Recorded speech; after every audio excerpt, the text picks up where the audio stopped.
Conference today is a very special conference. It's one that I've done many, many times. And it's really what I feel like this whole yoga practice is all about. This practice that we're about to do right now is so much about how you choose to live your life and how this practice really supports how you live every moment of your life.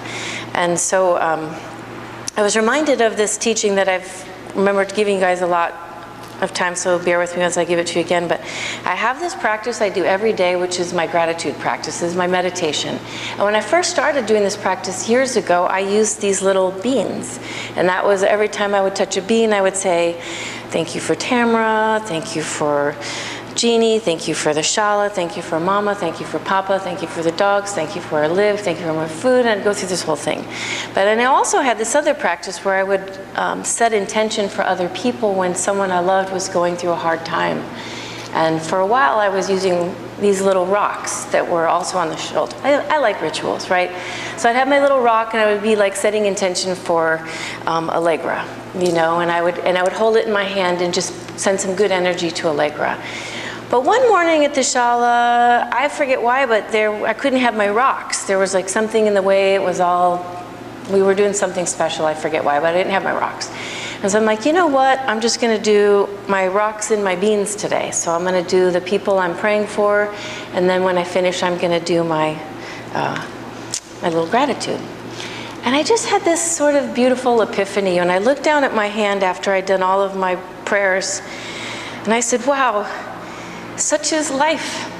Our sufferings and our joys are always mixed together, you know? And it was just a beautiful moment for me to realize that that's sort of the beautiful thing about life, you know, is that in the midst of our greatest challenges and suffering, there's always this beauty and this joy. And this other teaching a long time ago, I think the Westendorfs will remember this one, where I was talking about Buddhism and how in Buddhism there's 4 noble truths. Do you know what the first noble truth is? Life is suffering. It's the first noble truth. And I was, in this teaching, I was saying, you know, Buddha always was like, you know, you should always remain inquisitive and ask questions. So I'm like, I had this debate with Buddha. You know, I thought it'd be really fun, like Buddha and I'd have this debate. And I'm like, you know what? I think there should be 5 noble truths. You missed one. And I think it should be moved to the beginning. And I think the first noble truth should be, life is beautiful.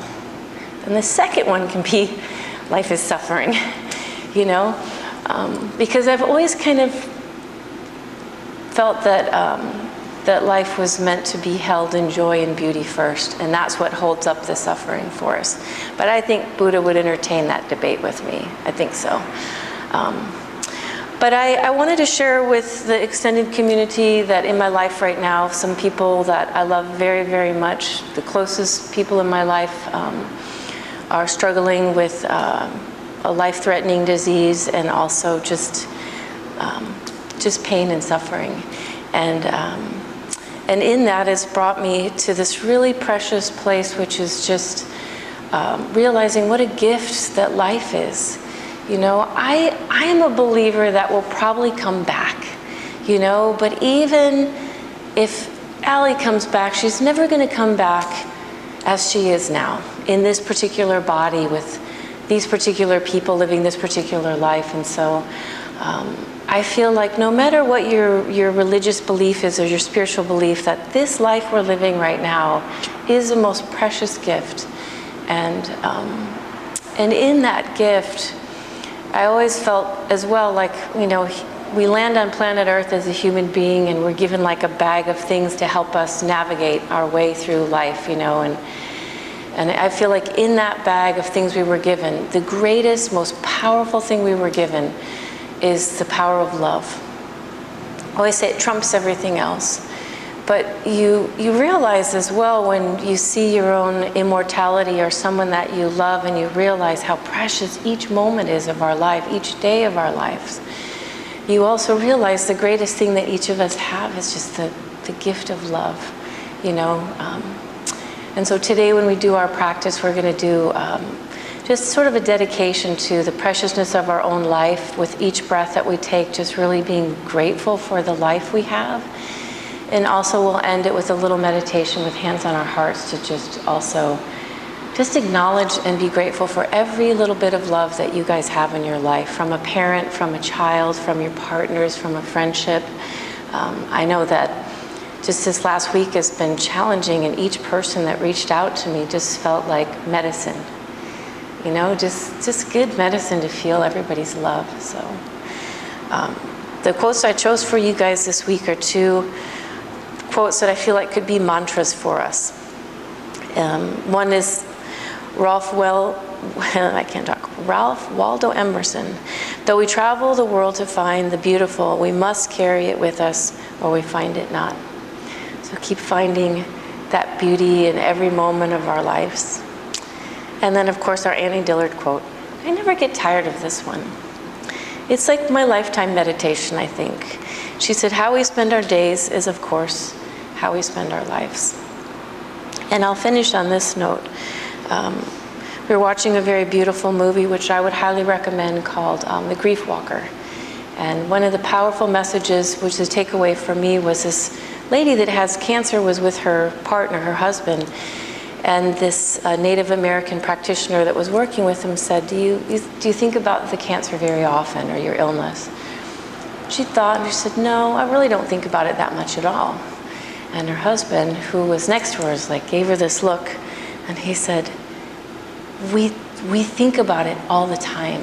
We talk about it all the time. It consumes our life.